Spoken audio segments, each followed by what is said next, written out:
Welcome to Pindar Poetry. We hope you learned something new.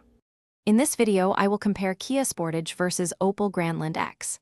Focus on handling, comfort, economy, tech, and value to find your best match. I will walk through engines, cabins, cargo space, safety tech, and running costs to make the decision simple.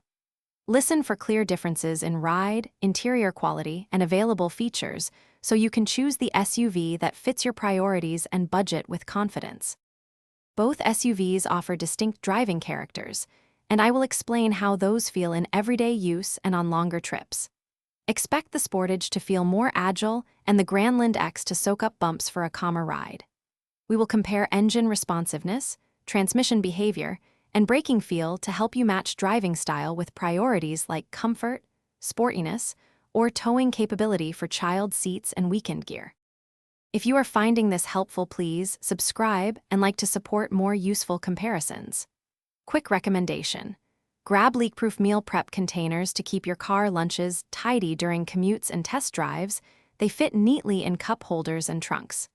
Check the description for the link and other deals, and enjoy better organized meals on the go.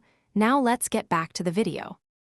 I will guide you through interior space, materials, and tech so you know what each SUV really offers day to day.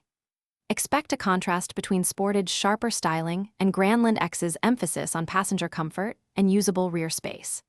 Pay attention to cargo volume, seat fold patterns, and storage cubbies, since practical details matter for families, commuters, and anyone hauling sports gear or weekly groceries. Thanks for watching. Consider subscribing if we helped you.